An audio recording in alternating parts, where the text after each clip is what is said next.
That being said, ladies and gentlemen, it also brings us to that time of the evening when we have a very, very iconic leader right here in the midst of all of us. And as we all know him, he's someone who established the Marico Innovation Foundation in 2003 that works towards nurturing innovations in India, and then started Ascent Foundation in 2012, a peer learning entrepreneurial platform. He's also been recently awarded the IMAR Lifetime Achievement Award 2021 and EY Entrepreneur of the Year Award 2020.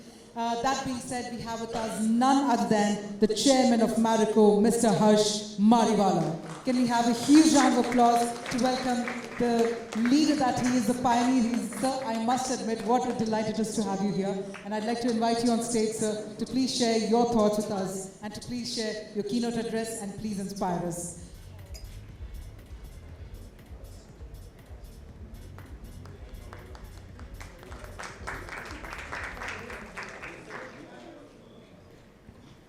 Listening to so many speeches, and I'm coming in the way between having drinks and dinner. But let me try and do this maybe a little less than 30 minutes. I'll try and do it in 25 minutes.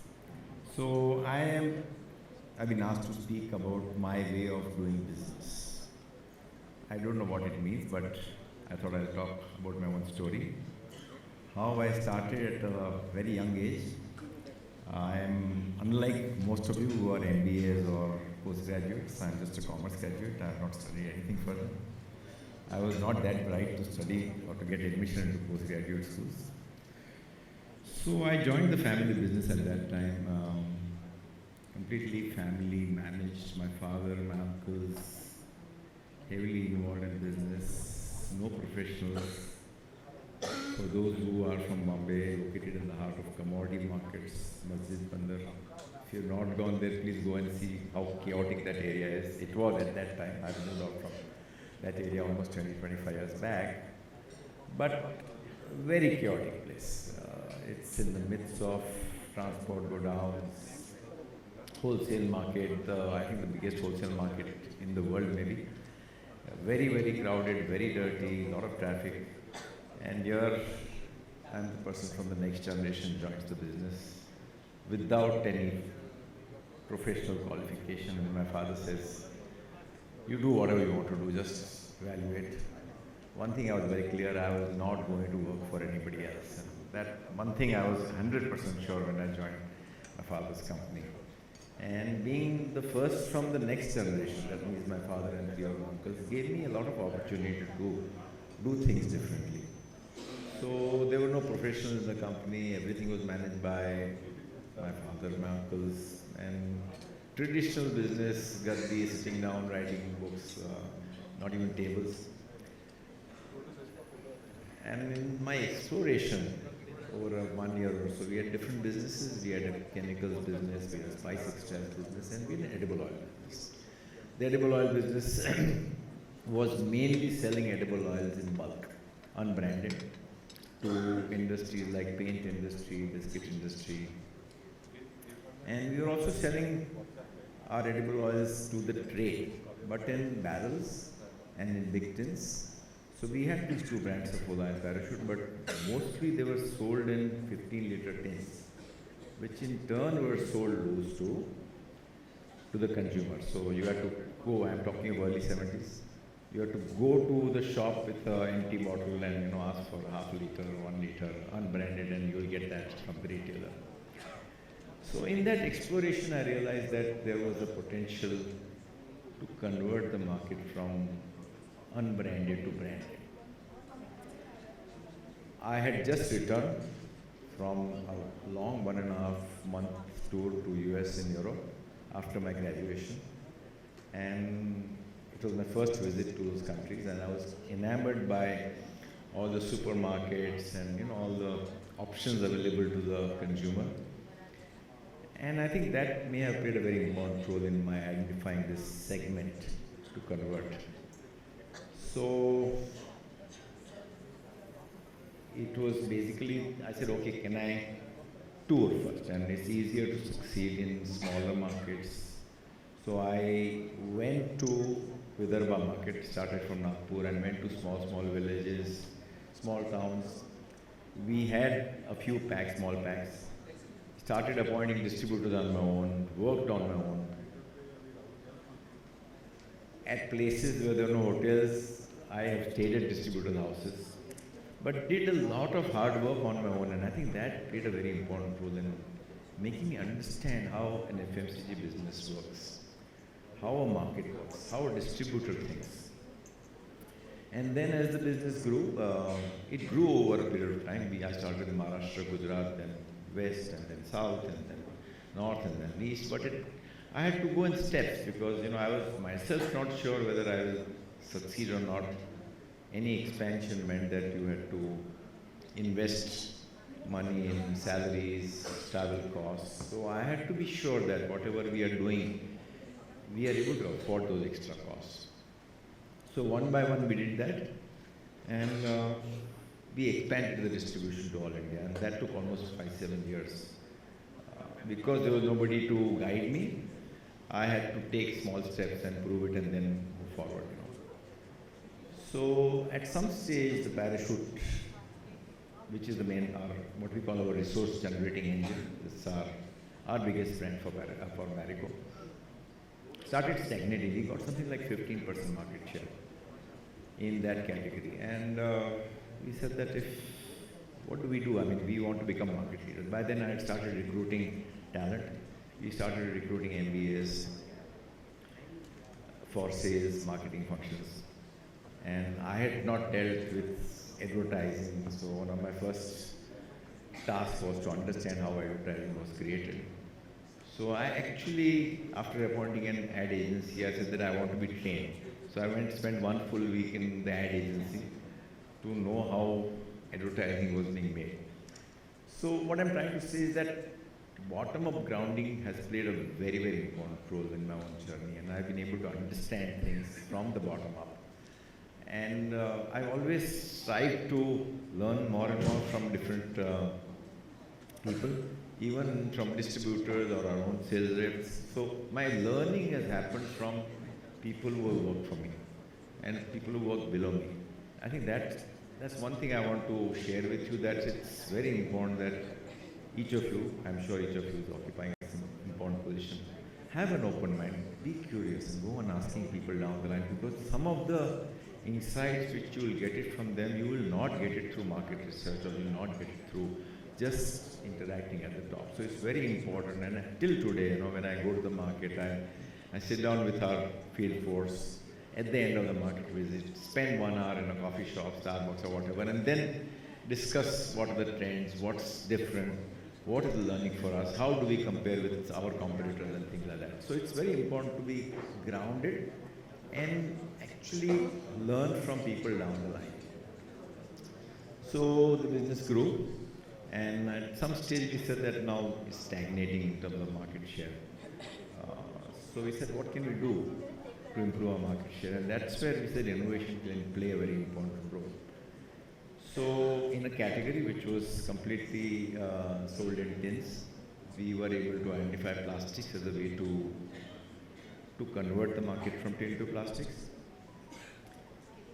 Plastics is cheaper than tins. It's relatively more attractive than tins. It's convenient to use from a consumer's point of view. So we thought we had a winner on hands, and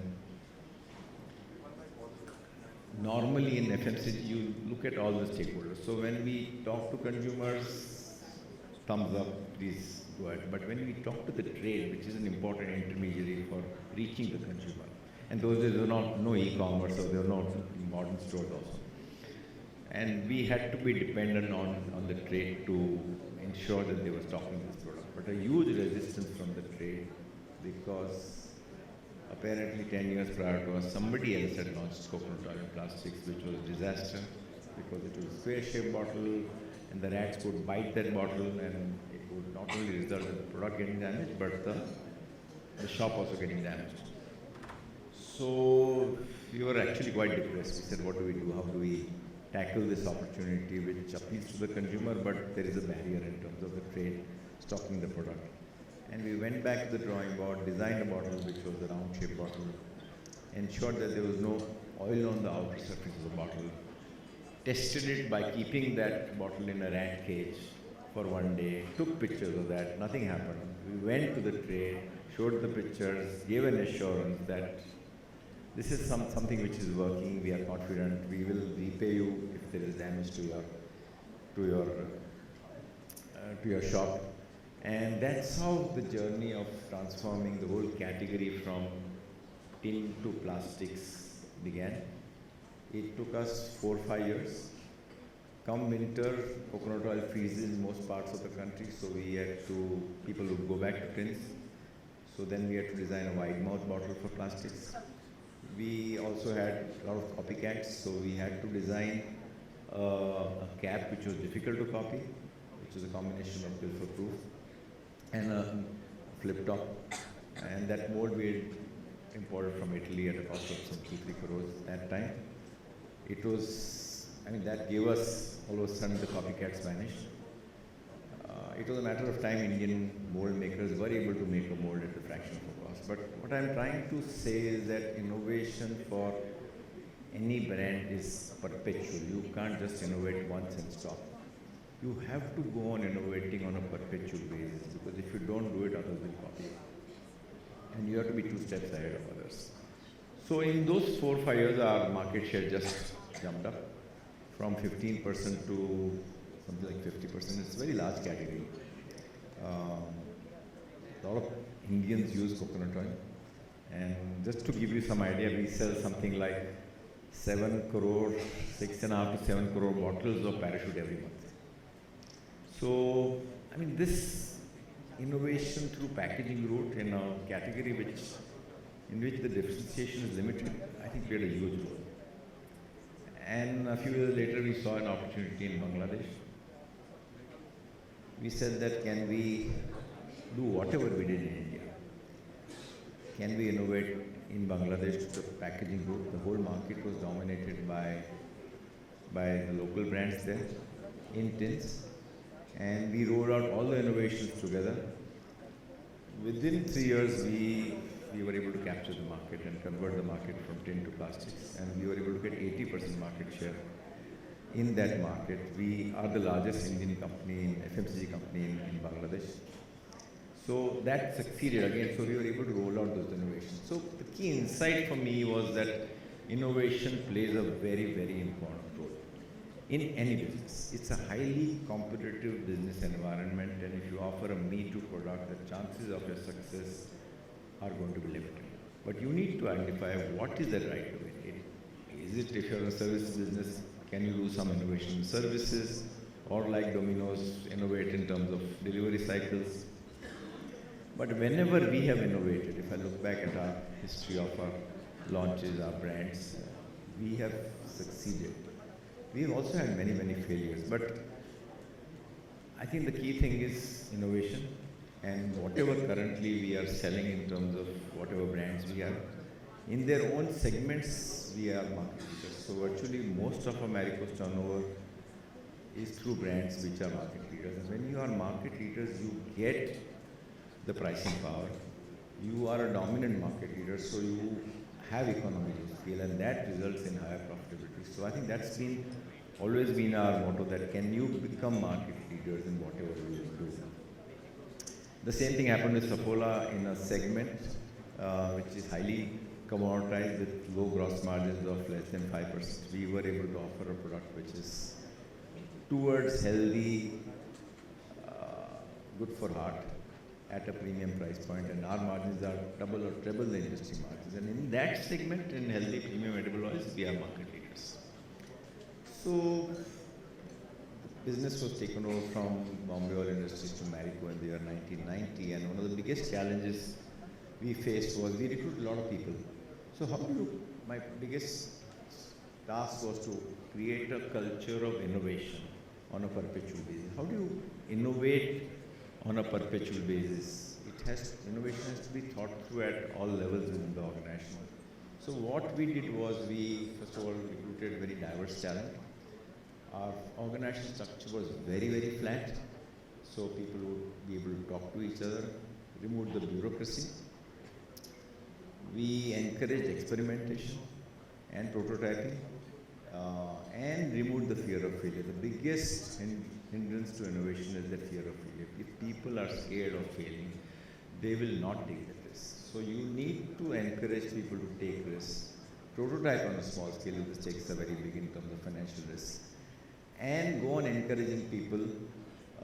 It's okay to fail. We've had multiple failures, and just to give one example of a failure we had in our snacks business, about 10 years back, we had launched Saffola baked snacks. We were the first ones to launch. But we made a mistake. We thought that because it is under brand name Saffola, it should be healthy first. And in a category like snacks, which is impulsive food, consumers want taste first. We failed. We had to withdraw the product. But a few years later, when we launched Saffola Oats, and again we were stagnating in plain oats against Kellogg's and Quaker, we said that can we actually go into masala oats on the lines of, say, masala noodles of Maggi. And we did profiling of taste of each and every state in the country and developed our products options for each state. We went overboard on taste, and that product has been a huge success. We have in that segment itself is, I think, close to about 300 crores. Now we have 80% market share, and that also has led to increase in our market share of plain oats. And I think if you combine, we are, by and large, I think we are close to being a market leader in a segment which was dominated by MNCs like Baker, Kellogg's for a long period of time. But through these innovations, we were able to become a market leader. So I think going back to how do you create a culture of innovation is to remove the fear of failure. If somebody takes a risk and doesn't work out, and it's impossible to test out all the consumer hypotheses through a market research. Market research has a lot of limitations, and I, for one, believe that there is no shortcut to testing out your hypothesis in the marketplace through a prototyping approach. And you use that prototyping like a live lab, and you go on testing whatever you're offering, whether it's the pricing or the packaging or the product itself or the brand name, and go on changing depending on what insights you're getting from the consumer. So, as management, it's your role to ensure that people take risks. We also have innovation awards. If somebody is making a presentation to me, a brand manager is making, they would know that I will ask, what is the innovation you planned? And it need not be a product innovation. It could be innovation in packaging, advertising, distribution, anything else. But if you do that top-down expectation that innovation is very important, I think people will be forced to think innovatively. We also have innovation awards, which are in-company awards. So we select on average 5-6 innovation awards, and they talk about what has made them innovative. And these are mostly in teams. So openness in the organization is very important, trust is very important, dialogues are very important. Because I may get an idea, I discuss with somebody else, and that idea develops, and over a period of time, it's a team effort. So all the teams who have won the award, they talk about why did they succeed in that innovation. So you're reinforcing innovation from different angles, and that's how you're forcing people to think innovative on a perpetual basis. Because you have to innovate on a perpetual basis. You just can't innovate once and say that I've arrived. It's a matter of time others will copy. So having said this, I'll just, last part of my talk, I'll talk about the D2C brands, which I'm sure all of you are aware they have been the biggest disruptor in a highly defensive segment like FMCG. All these years we thought that nobody can match us in distribution. Nobody can spend that, or no big player can spend the kind of money required to launch a brand through television or press, because you require 30 crores to launch a brand. But all the entry barriers have gone with the emergence of D2C brand, with digital marketing, with e-commerce selling. And we have seen many emerging D2C brands coming into the FMCG space. So how does an FMCG company react to this? One is to say, it's a threat, let me protect myself. Another is to say, this is an opportunity and I should participate in that. What we have decided in Marico is that we should view this as an opportunity. D2C requires a completely different mindset than a traditional FMCG business. It's very, very different in terms of agility, speed, budgets, consumer insighting. So we have kept the D2C part of our business at a different location, not connected to Marico at a different location, and they are much younger in terms of age. And we also acquired 3 brands. So we have our own 2 D2C brands as well as 3 brands we acquired. And in most cases, we acquired brands and asked the promoters to stay on for a period of 1 or 2 years. So we learned from them. So the brand we acquired earliest was Beardo, which is in beard, and that's doing well. I think we crossed about 120 crores this year. We have acquired Just Herbs, and one more brand we acquired is True Elements, which is in foods. So what I'm trying to say is you can't look at this disruption from a threat point of view. You have to participate in that. And through this process, we are learning. We have our also own D2C brands. And at some stage, depending on the brand, depending on the potential customer, these brands will use a traditional distribution network to expand, because most of the D2C brand owners, they don't have the distribution network. We have the distribution network. So that's where, partly because of the funding limitations, partly because they are not able to expand, and today e-commerce just contributes about 10% of the overall FMCG sales. So there is a 90% which is done through traditional mom and pop distribution through wholesalers and also modern trade. So I think the key thing is D2C will, depending on how big is the potential, they will have to go to general trade, and that's where we see opportunities for more and more brands coming into the FMCG fold in terms of acquisition opportunities. So these are some of my thoughts in terms of starting a business, how do you create a right to win, the importance of talent and culture. Talent is very, very important. I think I find that many Indian entrepreneurs don't pay as much attention to talent. There is a war for talent. The war for talent is as important or as relevant for business as war for market share. So it's very important to have the right culture, the right employee value proposition, which will help you attract the right talent, and combine that with the right culture where people will enjoy working. You have to ensure that people enjoy working. In our case, empowering is a big value, where we empower people at a much younger age.